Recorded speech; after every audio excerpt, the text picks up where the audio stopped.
tere kõigile, üle pika aja pole siia kanalile tõesti videosid teinud, aga ma loodan, et sellest ei ole midagi hullu. Et kui ikkagi vahest siia satute ja mõni uus video on, siis ehk leiate aega ka vaadata.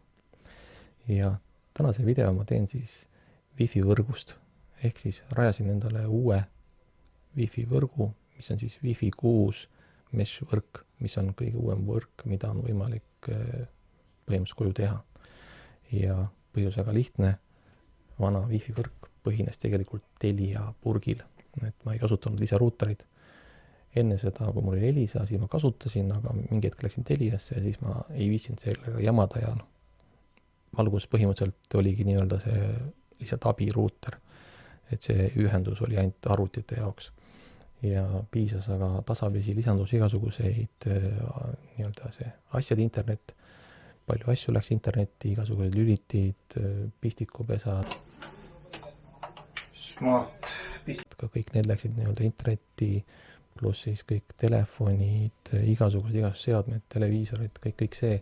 Ja internet tegelikult oli, see Wi-Fi just nimelt oli tegelikult üle kormatud ja põhimõtteliselt ei lasknud enam tööd teha. Läks aeglaseks, hakkas mõnikord ka isegi katkema ja esines probleeme, pluss muidugi lisaks igasugused Wi-Fi kordajad, ehk siis hästi palju neid jubinates, seinades, igasuguseid repeatereid.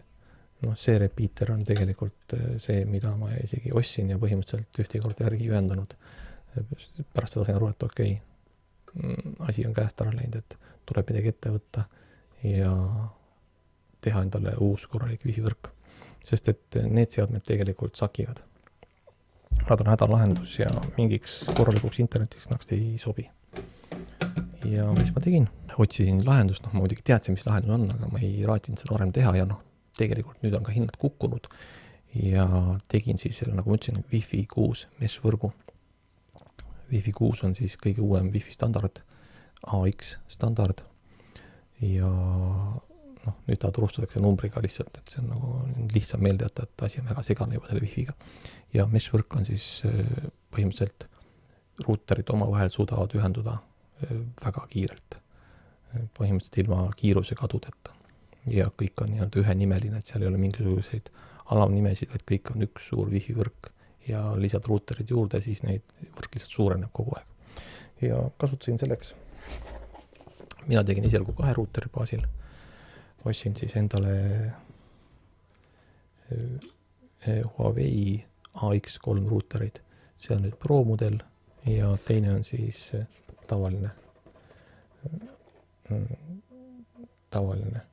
dual core ja Pro on tegelikult siis quad core ehk 4-tuumaline. Nüüd ühendan selle lisaruuteri vooluvõrgust lahti ja võin ta tõsta ükskõik teise ruumi ja ta ühendub kohe automaatselt põhiruuteriga ja tekitab mesh võrku. Ja need tegelikult annavad mulle selle 2 ruuteriga ma saan ütleme nii, et kõik olulise ära katta ja ma saan siia lisada veel kuni 2 ruuterit juurde ja see on maailm. Et super, väga lihtne kasutada, väga mugav ja kiirused 1 gigabitt sekundis maksimaalselt igale poole Wi-Fis sisse välja omavahel. Tegelikult kiirus jääb seadmete taha, mitte enam Wi-Fi võrgu taha, mis oli vanasti see probleem, et ikka oli juhet järgi vaja panna. Enam seda vajadust ei ole. Et väga-väga rahul kiirusega, mis ma saavutasin ja samuti ruuteri väljanägemisega. Ruuter on väga ilus, nad on väga asjalikud, töötavad väga hästi, ma ei ütle midagi, mul on need üks nädal aega vist olnud üleval. Võrk on stabiilne, kiirus kasvas lihtsalt ainuüksi sellest, ma vahetasin korralike ruuterite vastu. Et igati olen asjaga rahul ja mingit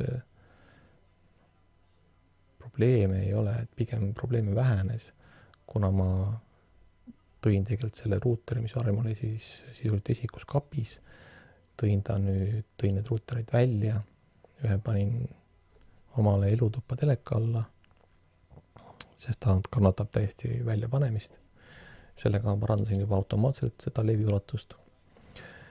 Pluss siis Office'isse ühe, et 2 olulisemat kohta katsin ära, mujale levib niigi ja kui levi, saan lihtsalt 1 või 2 ruuterit juurde osta. Ja maksin tegelikult selle eest väga vähe, alla 100 euro, kuna ma ostnud neid Eestist, aga vaatasin ka Eestis analoogsete ruuterite hindu. Hinnad on seal 50 kuni 70 eurot ruuteri kohta, sõltuvalt sellest, kus siis osta. Ja ehk siis ütleme nii, et keskmiselt 60 eurot ruuteri kohta 120 euroga 2 ruuterit saab teha juba korraliku mesh Wi-Fi endale, Wi-Fi 6. Et Wi-Fi 6 ruuteri kohta on see Huawei ruuter väga odav ja väga hea ost. Et tal pole küll mingisuguseid USB pesasid ega mitte midagi sellist, ainult 3 LAN-porti, aga mulle sellest piisab, sest tegelikult mul LAN-i järgi ei ole vist mitte ühtegi asja või vist PS4, selle ma saan LAN-i järgi panna, seda Wi-Fi's ei ole mul seda Wi-Fi moodulit, et ülejäänud vist kõik on küll Wi-Fi'ga toimivad juba. Ja kui ei ole, siis seal ma saan võtta ka need paar tükki, mul jätkub pesadest. Aga võib öelda seda, et kõigil, kel on Wi-Fi probleemi ja plaanivad nüüd Wi-Fit oma võrku uuendada, siis kindlasti minge Wi-Fi 6 peale. Et ärge vaadake neid vanu tavalisi ruuterid, eriti arvestades nende ruuterite hinnalangust. Et kui eelmine aasta see Huawei ruuter tuli, mis oli, ta on analoogseidel, Xiaomi nii-öelda ruuterina on üks analoog, et umbes sama hinnaklassiga või oli natuke vist kallim. Aga ütleme nii, et kui nüüd need hinnad on nii madalad, siis ärge ostke tavalist ruuterit, et ainult Wi-Fi 6 ruuter. Sest et mis see Wi-Fi 6 teile annab? Wi-Fi 6 annab teile selle, et ta oskab ühenduda asjadega korraga. Ehk kui tavaline Wi-Fi 5 või need madalamad, vanemad mudelid veel, nad nii-öelda räägivad ühe seadmega, siis räägivad teise seadmega kordamööda, siis see oskab rääkida põhimõtteliselt kõigiga korraga. See ruuter siis, ja see tõstab seda ühenduse kiirust väga palju tegelikult. Seal on veel muid asju, aga ütleme nii jämedalt. Nii et nii elav näide uuest Wi-Fi'st olen mina ja väga hästi toimiv. Mis veel? Muidugi seoses sellega, et ma selle Wi-Fi 6 endale tegin, uue võrgu täiesti, siis loomulikult ajasid ka kõik asjad uuesti interneti logimist. Arvutitega lihtne, toksid paroolid sisse, aga kõik need pistikud, valgustused, kõik need asjad internet, nendega oli paras sehkendamine ja tegelikult ma olengi viimased päevad jõudumööda neid asju tagasi internetti ühendanud. Näiteks täna selleks, et teile see video teha, ma ütlesin Alexale, et lülita kaamera sisse ja ta ütles mulle, et kuule, et su kaamera ei ole võrgus, et ma ei oska sisse lülitada seda. Ja siis ma ütlesin, okei. Ja siis ma selleks, et see videot hakata tegema, pusisin tükk aega, et saada need asjad tööle siin. Ühesõnaga, jah, seekendamist on olnud sellist nokitsemist, et paraku see sellise suure võrguvahetusega kaasas käib. Eriti kui sul on selliseid internetis asju palju, mis nagu töötavad niimoodi iseenesest, aga samas vajavad seda mingisugust internetiühendust sinna alla, et kui sa tahad neid juhtida. Nii et jah, okei, jutt on pikk, aga ma arvan, et ma teen siin ühe video veel, milles ma siis räägin nendest asjadest võib-olla natuke rohkem. Tegelikult ma mõtlesin, ma teen sellest uuest Amazon Echost, Echo 4. generatsioon ehk Alexast. Et ma olen ka neid uuendanud siin, et kes on mul siin varasemaid videoid vaadanud, siis nad teate, et mul on see häälega juhitavad. Paljud asjad, enamik asju on häälega juhitavad. Alexa, TV volume up. Okay. Ja see on väga mugav ja see kui ma tegin selle video, ma arvan 4 aastat tagasi vist, siis alates sellest ajast on tegelikult see asjad hulga targemaks läinud ja neid on lihtsam juhtida ja noh, väga mugav.